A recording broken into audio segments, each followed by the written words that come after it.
you were saying Tariq Rahman government is a continuation of the Yunus administration?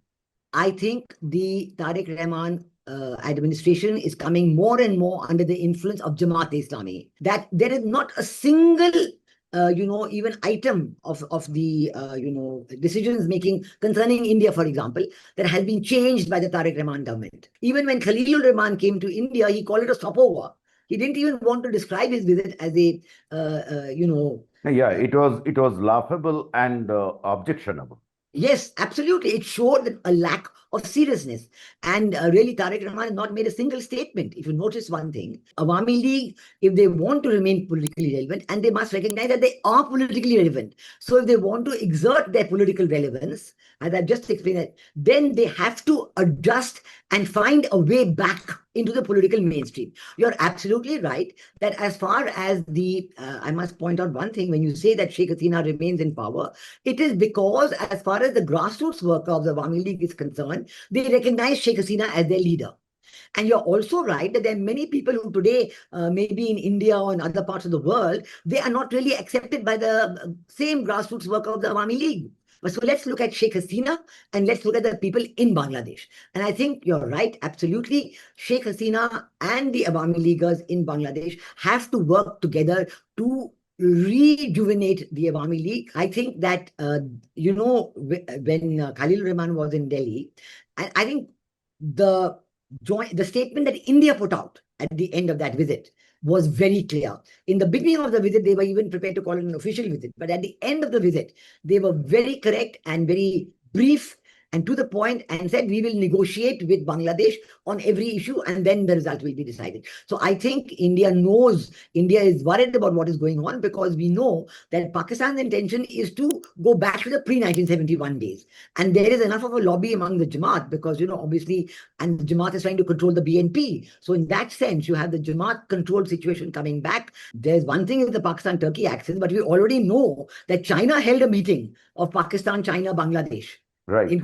They already held a meeting. So we are very well aware of the forces that are in operation. But for India, India's own security red lines matter the most.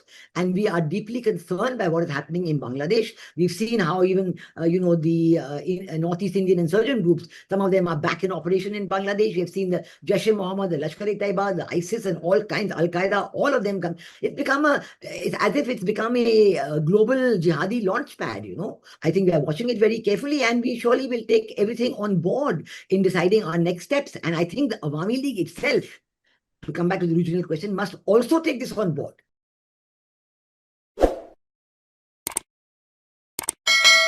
Hi, this is Pratim Bose, and you are watching Podcast with Pratim. I have with me Ambassador Veena Sikri, India's former High Commissioner to Dhaka. Welcome to the show, madam. Thank you. Thank you for having me. Madam, it has been 2 years since the Sheikh Hasina government was ousted in Dhaka. We heard a lot from the party during the Yunus rule. There was no shortage of sound bites then. Since then, there has been almost a deafening silence. Mostly on the topic of their return to Bangladesh.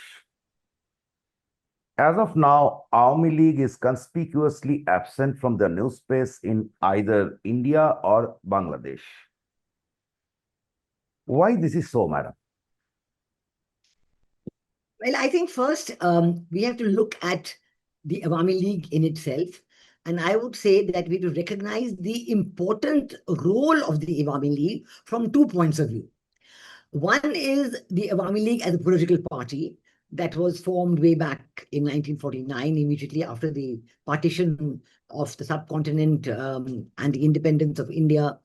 And at that time, it was called the Awami Muslim League to distinguish itself from the other Awami League. But soon with the language struggle, the 1952, all the great, when Pakistan was refusing to accept Bengali as a national language. So there was a great surge of nationalist feeling in Bangladesh, the then East Pakistan. And there was a huge upsurge when everybody came together, all the communities, everybody. And to recognize the importance of and the reality of a secular orientation in East Pakistan, Awami Muslim League dropped the name Muslim and it became Awami League. Since then, it has played a crucial role in consolidating the views of the people of East Pakistan, in fighting for the rights of the people of East Pakistan, economic sovereignty, political sovereignty, federal status, so many issues. And in that sense, they played, of course, the leading role, the absolute leading role under the leadership of Sheikh Mujibur Rahman in getting the independence of Bangladesh from Pakistan. And of course, the history of the Liberation War. I think the second role of the Awami League, which I would like to say, in the first role, I'd like to add, of course, that Awami League won the first elections held in independent Bangladesh, and subsequently they were in power from 1996 to 2001, and then subsequently again for 15 years from 2009 to 2024. So they've played a vital role in every aspect of the life of Bangladesh. But I would say that much more than even the political aspects of the leadership of the Awami League is the value system, the values that the Awami League represents. These are the values of nationalism, secularism, democracy, social justice. Now, it's important to recognize this If I may interject you, yes, that Bangladesh polity is divided into those who supported liberation and those who did not. So with Awami League, we have a right chord. Our link between the two nations is the liberation, 1971.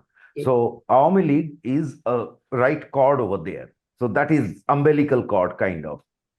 Yes, of course, because again, I'm talking about value systems because the reality of what connects India and Bangladesh are these value systems. Right. This is the connection. So I Right. want to emphasize this much more than the political party, because a political entity is important. They have played a crucial role in the liberation war. That role can never be forgotten. India and Bangladesh fought shoulder to shoulder in the liberation war. That is critical. But what Awami League represents is the enduring link between India and Bangladesh.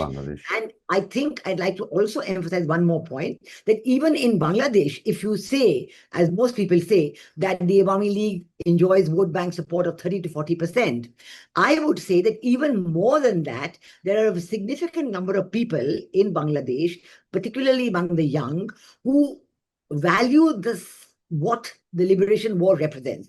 They value what Awami League represents in terms of democracy, nationalism, socialism, and social justice. But they may not like Sheikh Hasina, they may not vote for Awami League, but they recognize those values.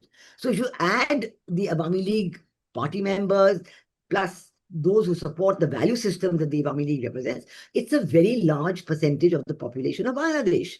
And I think that this is important, because if you're looking at the role of what has happened today, and if you like, I would like to come straight away to 2024, when the Awami League was, when Sheikh Hasina was ousted on the 5th of August 2024, and subsequently the government, the regime of Yunus, which was not a legally elected regime in any case, but they just decided to issue an executive order banning. Not legally elected, but socially accepted. So we have to appreciate that. Well, I think here also, I'd like to say that in August 2024, Mm-hmm. when Sheikh It Hasina, was socially accepted, but it was not expected by the polity that it would continue for 1.5 years. Yeah, but let me draw a distinction even here. I'd like to say that the definition, I do not accept the definition of this, what happened in July, August 24 as a students' uprising. It was not a students' uprising. It was a carefully planned regime change operation. So this is the important point to draw, because when you say socially accepted, yes, at that time, because this issue of quota reform, we know it was a fake issue because Sheikh Hasina had already banned the quota system. And when the court decided to restore it, she had determined to go to the Supreme Court. So the point is that the students who joined in on the grounds that, there's anti-incumbency or whatever it is, they soon deserted the very same people whom they were with in July, August 2024. And we know that even when the NCP was formed, the National Citizen Party is supposed to represent the students and the so-called social acceptability that you talk about, at that time, there were no students with that party. They were all ex-Jamaati. Fair. This part of history is very clear now. NCP emerged to be another arm of Jamaat. So, I mean, they exposed it themselves by joining the coalition with Jamaat and Yes. trying to normalize Jamaat. So that part is pretty clear. And the way they have gone after the liberation history, they tried to equate 2024 with liberation. Everything tells another story. I mean, that everything tells that it was not merely a student revolution. It's done and dusted. The point you just said one word, that Awami League has to look into itself, but you haven't explained it. My question is very specific, that why it is absent from the news space over the last, since February at least, from even in India. And there I'm trying to draw your attention to important fact. It has been nearly 2 years that the party doesn't have a spokesperson. Now, the same old, corrupt, rejected faces still dominate the leadership. I'm not taking names, but they are rejected within the rank and file of the party. So don't you think that they should have restructured the party organization? I think, yes, that is a valid question, no doubt, and I would like to answer it. And I think that I would like to say that when I said that the Awami League was banned, okay? So then at that time, we have to also remember that even before the Awami League was banned by an executive order, so many hundreds of Awami Leaguers were jailed. They were put into jail on charges even of murder. Even Sheikh Hasina, as we know, was accused of murder and all kinds of other charges. And illegal decisions were taken, like say now the ICT will try her, and she was given a death sentence. And all the people in jail were not even allowed for 18, 20 months. There's been no charges filed, no formal charges filed, no FIR, and no bail given.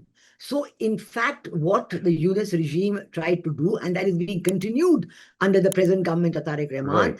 They are absolutely incarcerating a whole political party, the key representatives of the political party, and in that sense, trying to obliterate their activity from Bangladesh altogether. So one was expecting, and I think the key creator of this policy seems to have been Jamaat-e-Islami, because Jamaat-e-Islami was the power behind the throne when Muhammad Yunus was the chief advisor. He was really just the mouthpiece of the Jamaat-e-Islami. And the Jamaat-e-Islami figured that if Awami League was out of the scene, it would be much easier for them to come to power. And we also know that Jamaat-e-Islami rejected partnership with BNP. They did not want to go back to their original partnership of 2001, 2006. And they wanted to be on their own, showing clearly they wanted to come to power on their own. And they said they would have nothing to do with nothing short, nothing wrong in that aspiration after all. Okay, so there's nothing wrong in that aspiration, but I'm trying to say the critical part I want to bring here is that did the people of Bangladesh accept this? I do not think so, because at the end of 18 months, we saw a situation where the Jamaat-e-Islami and what they had been doing had become increasingly unpopular. And particularly even among the women, I may say, and particularly among the young professionals, among the women who lost their jobs, the ones who were not allowed to go even when they were going to their jobs, to their work. You know, the women of Bangladesh are very entrepreneurial and very active, and they were not being allowed to do that. So I think the point to recognize is that the Jamaat-e-Islami and what they were doing for 18 months, causing the economic growth of Bangladesh to halve, all that made it very unpopular. And so we saw in the elections in February 2026, exactly about 3 months ago, that it is the BNP which came to power. Now, how it did and why it did, etc., that's all a big discussion. But anyway, they have come to power with 2/3 majority. The Jamaat has been roundly rejected because the Awami League was not allowed to participate in those elections. That is the fact. But nothing is explaining why Awami League has been, out of the discussion. So when the Awami League I want to bring out this point that when they were not allowed to participate in the election, that was the first big democratic default, the biggest to date democratic default of the Yunus regime, that they, by an executive order, just wiped or tried to wipe the Awami League out of existence. It cannot be done in any country in the world. Today in UK, you try to ban the Labour Party or the Conservatives. In USA, you try to ban the Democratic Party. Is it going to jail? All right. Now you come to the reaction to that. So when the Awami League... BNP even legalized it. That was an executive Yes. order. BNP had cast it in stone. Yes, now they have done it through an act of parliament. In fact, everybody was expecting that if BNP comes to power, in fact, there was so much talk about the understanding with the BNP that when they come to power, they will reverse the executive order and Awami League will be allowed to become politically active again. In fact, we also know that immediately after the election results were declared, many Awami League offices were reopened. And there was Joy Bangla, people were collecting there, etc. So it looked like it's going to be a liberal. That was short-lived. That hype was short-lived. Exactly. That was short-lived because after that you had the Act of Parliament in the month of April, I think it was, when they decided by an Act of Parliament to bring in the Awami League under the Anti-Terrorism Act. And because of that, the Awami League has now been put under this permanent ban. Now, we come to what is the reaction of the Awami League to that. That is the critical question that you've asked, that why is the Awami League absent? Why are they quiet? So how has the Awami League reacted to this? Now, Right. I think that is the critical question. And why has it led, and I Or rather, let me put it straight. I mean, Okay. during the Yunus regime, particularly in the later half, India was very vocal against the Yunus administration since probably February, March 2025. So naturally, it was, there was no problems of Hasina also firing her salvos at Yunus. But the moment India became friendly with or tried to accommodate BNP, Tariq Rahman government, so Awami League silence, whether by their choice or for any other reason. I mean, if it is under Indian pressure, I don't know. But No. Awami League has been silenced. It was silent.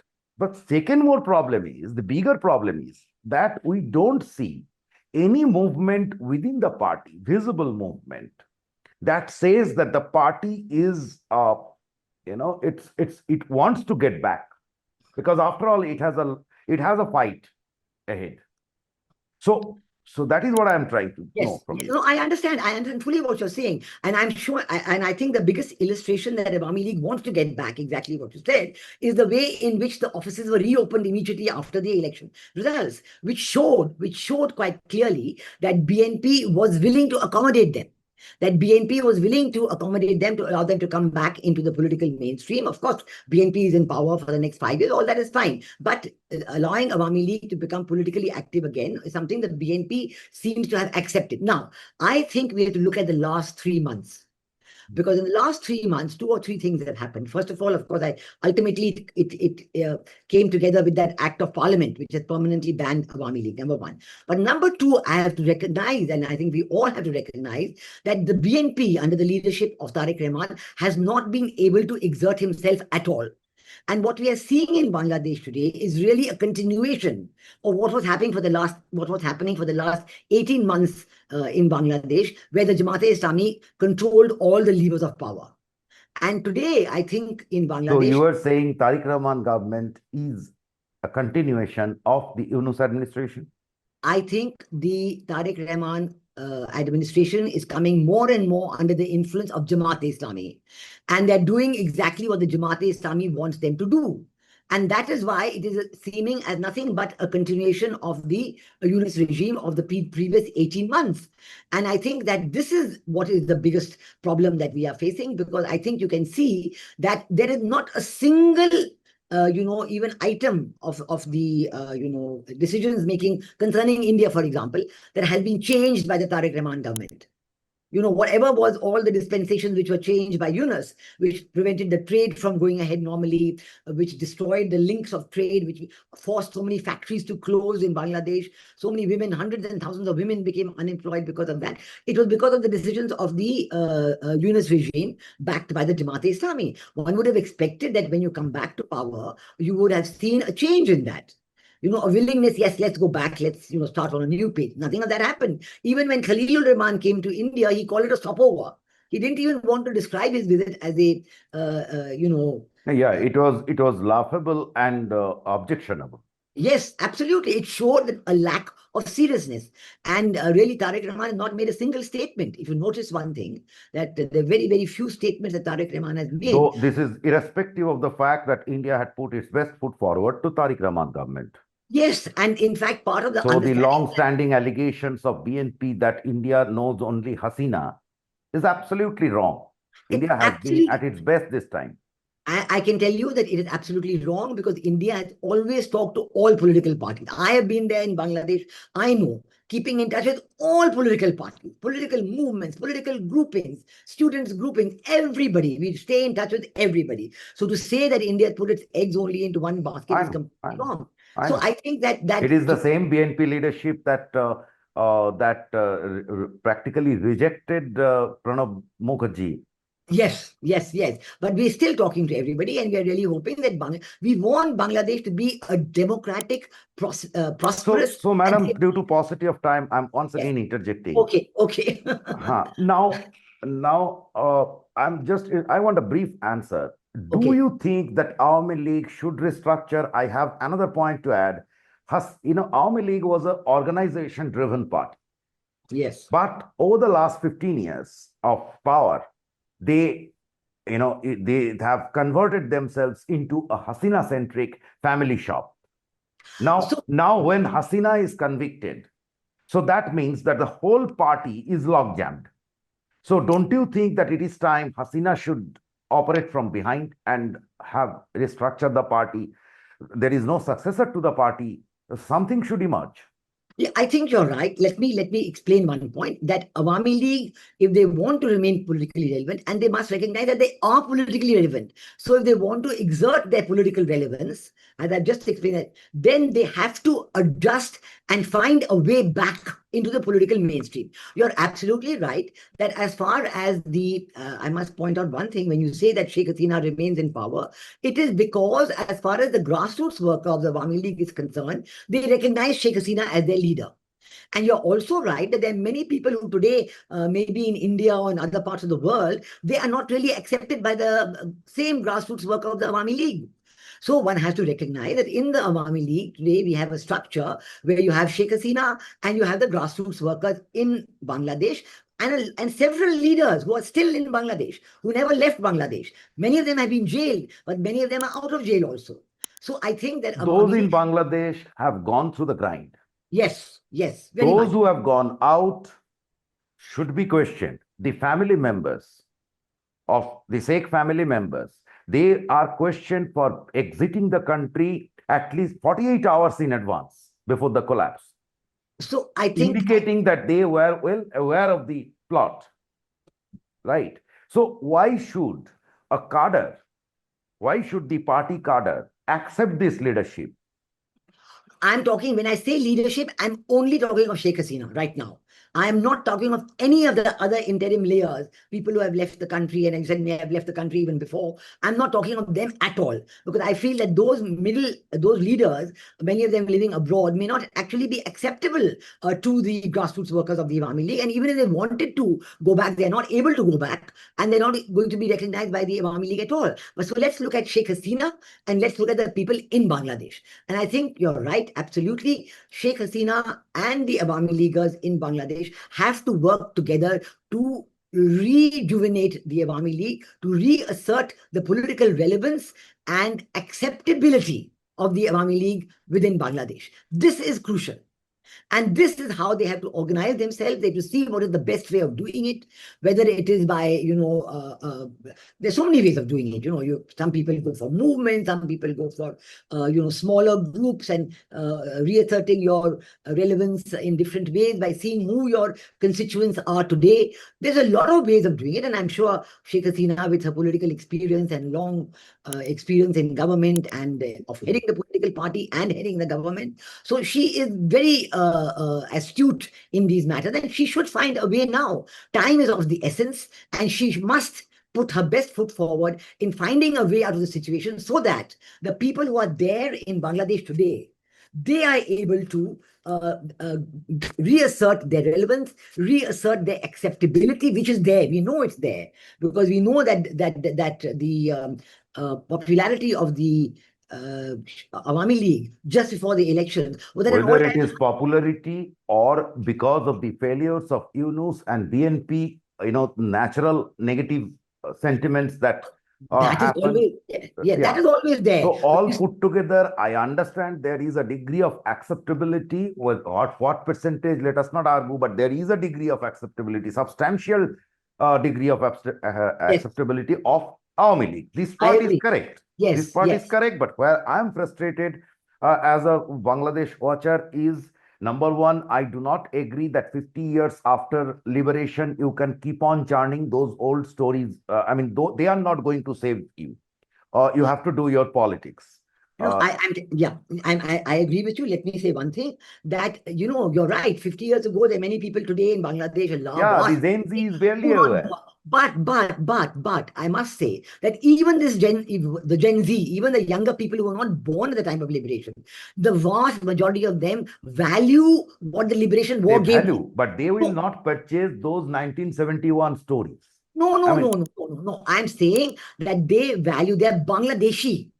So right, right. I would say that Bangladesh has become an identity. yes, It's it's an an identity. identity which they value. But the Jamaat-e-Islami and now maybe the BNP, they are trying to wipe out that identity. Look at the way they're getting back with Pakistan. Right. So, They're so, so going let me back. take you to let me leave the Awami League part. Okay. Now enter something that you just mentioned. Uh-huh. So, how is the relation between Delhi and Dhaka? How is it going? Because India, as we discussed, that India had put its best foot forward. They tried to accommodate Tariq Rahman. Probably, to my estimation, uh, they were a bit too. They showed a bit too much eagerness than I expected them to do, or I would advise them to do. Now, on the contrary, as you said, the Tariq Rahman government has been cold. Okay. Uh, and it is as if India is trying to use Bangladesh, but Bangladesh is not very caring for it. But No, Khalilur Rahman, let me correct that. Let me correct that. Sorry, just for 1 minute. I think that when Khalil Rahman was in Delhi, and I think the statement that India put out at the end of that visit was very clear. In the beginning of the visit, they were even prepared to call it an official visit, but at the end of the visit, they were very correct and very brief and to the point and said we will negotiate with Bangladesh on every issue and then the result will be decided. So I think India is worried about what is going on because we know that Pakistan's intention is to go back to the pre-1971 days. And there is enough of a lobby among the Jamaat because, obviously, and the Jamaat is trying to control the BNP. So in that sense, you have the Jamaat controlled situation coming back and they are doing everything. They have changed nothing. The Pakistan Home Minister was there in Bangladesh 2 days ago and I signed an agreement on intelligence. exactly, and entered. If I was going through the reports in Sabah of Turkey and Dawn, Uh-huh. okay, the two newspapers. Now it's very interesting. Yeah. The MOU is per se is on drug trafficking, though the two countries do not share any border. They are actually 2,000 kilometers apart. Yes, yes. Secondly, the deal includes the information sharing, and if necessary, if Bangladesh wants, Pakistan can officially operate from Bangladeshi land. The interior minister, came with his own Pakistani protocol, and they discussed about training of Pakistani security and etc. I mean, a lot of more are in the pipeline of the collaboration. The most critical of them, even Yunus could not do, is sending the Bangladeshi bureaucrats for training in Pakistan. So all indicate, I mean, or rather, I don't know whether I'm overthinking whether Bangladesh is trying to join the Bangladesh Turkey. There was quite elated response from Turkey. So whether Bangladesh is trying to join the Pakistan-Turkey axis, and whether whether the Tariq Rahman government is trying to, just put out a don't care attitude to India and going whole hog with Pakistan. Over to you, Yes, madam. I think so because there's one thing is the Pakistan-Turkey axis, but we already know that China held a meeting of Pakistan, China, Bangladesh. Right. They already held a meeting. So we've seen, we are very well aware of the forces that are in operation. Turkey wants to come in. I remember Turkey telling Bangladesh way back, soon after Sheikh Hasina was ousted, don't worry, we will give you everything that India has been sending to you. So there are these geopolitical interests at work. But for India, India's own security red lines matter the most. And we are deeply concerned by what is happening in Bangladesh. We've seen how even, the Northeast Indian insurgent groups, some of them are back in operation in Bangladesh. We have seen the Jaish-e-Mohammed, the Lashkar-e-Taiba, the ISIS, and all kinds, Al-Qaeda, all of them come. It's as if it's become a global jihadi launchpad, So I think there are a great deal of worry on security grounds that has to be taken on board. And certainly India is watching it very carefully. So it's not that we are, that we are ignoring it. No, I think we are watching it very carefully, and we surely will take everything on board in deciding our next steps. And I think the Awami League itself, to come back to the original question, must also take this on board. And they must also call out what Bangladesh is trying to do, what the Tarique Rahman government supported by Jamaat-e-Islami is trying to do, because they are ignoring the wishes of the people of Bangladesh. The people of Bangladesh did not vote for this. The people of Bangladesh voted for, Bangladesh becoming supportive, and they thought that Tarique Rahman government will be different from what the Jamaat-e-Islami was doing for 18 months, because Jamaat-e-Islami pushed aside BNP and fought on their own. But now, because they never expected to lose. Yeah, so our worst fears are coming true. We always Yes, had we always suspected whether these are separate parties or the same two yes, arms of the same body. So yes. so madam, if I know you have actually flagged certain very interesting three remarks, if I may. Whatever I have noticed is, number one, you said that we are worried and we are watching. So, Yes. and we have to take we are, so that means that the relationship is not going smooth. And second, you say that during the onboarding, well, we would like to onboard Awami League. Awami League should also get into the action mode somewhere. Or they In have to, it's very important, because Awami League should recognize that it's all Sheikh Hasina as the leader and then the people in Bangladesh. That is the most important. People sitting anywhere else, whether it is UK, whether it is Calcutta, whether it is USA, that is something else. If they're not allowed to go back, they cannot play a role. But you have to have the people of Bangladesh, the Awami League supporters, who are keenly looking for themselves and looking for the leadership to bring them back into reality in response to the popularity which they are sensing. They know they have the Right. popularity. So it's time they have to get into action, whether that is Yes, through their, so they have a lot of work to do. yes, Uh, absolutely. if they want to get back into the political scene of Bangladesh, it's just Yes. not that they cannot simply piggyback on India. Ma'am, one quick question. The last question is, with respect to this Pakistan thing, recently there has been a controversy about TTP moles in Bangladesh army. Now, I was suspecting this story because simply because TTP is supported by the Taliban, but Talibans are not supported by any major power, right? So, are they trying to cover up something else? What is your take? I think, this the PPT, TTP, Tarique Taliban Pakistan, this is something against the Pakistan government, and they're trying to now create a situation where, as if it is that the TTP is trying to influence the Bangladesh army. But we know this is not true, because actually it's the Pakistan army which has been trying to embed itself with the Bangladesh army. They have sent their brigadiers and others on postings with various divisions of the Bangladesh army on long-term assignments, 1 year, 2 year assignments. So actually, it is not at all the question. And it's as if these officers have come and The they've discovered TTP that. story is fake. No, I think TTP story is just a diversion. It's just giving, it is an excuse for the Pakistani officers who are there in Bangladesh to, churn up the Bangladesh army and get people there who are favorable to Pakistan. We do know that in the Bangladesh army, at the officers level, and certainly at the officers level, and also to some extent at the soldiers level, there are people who value the liberation war, who are moderate, who are well known for their skills and their expertise and their efficiency and their proficiency. And the Bangladesh army has played a sober role during 18 months. They played a sober role. They could have done, you can debate, they should have done this or that, that's a different matter. But their role was sober. It was to keep Bangladesh No, together. they played a sober role. Without them, the Yunus would have gone a free run. Yes, Yes, exactly. And the kind of environment they tried to create, like these people are shouting for to take over everything, right from bring down, they all brought down the judges, chief Supreme Yes, Court judges, including Chief Justice. Then they went exactly. after the president and that everything. So it was an extremely destructive force. So that, and it is, the election could happen because of the insistence of the of Army. General Wakurujaman. Yes, so I Period. think, yes, so that shows that the army is a sober force. They are led by sober people and they want the best for Bangladesh. They want to keep Bangladesh as a liberal country, as a country devoted to the values of the liberation war. So I think that this is the role the army want to play. I think Pakistan is all out to radicalize the army.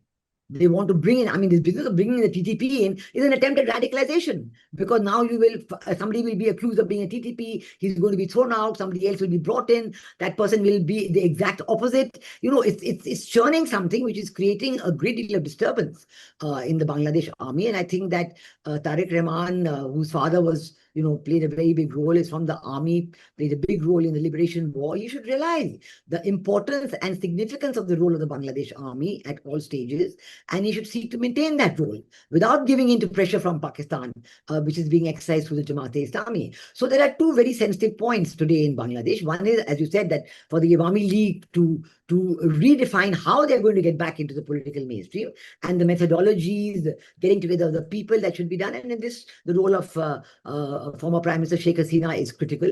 And the second is for the BNP itself to be able to resist the pressures of the Jamaat-e-Islami and to chart their own course in Right. Bangladesh, in South Asia, in collaboration. That is very important. Right. Thanks, madam. Thanks for coming on this show. Thank you. Thank you. Thank you. I enjoyed the discussion. Thank you.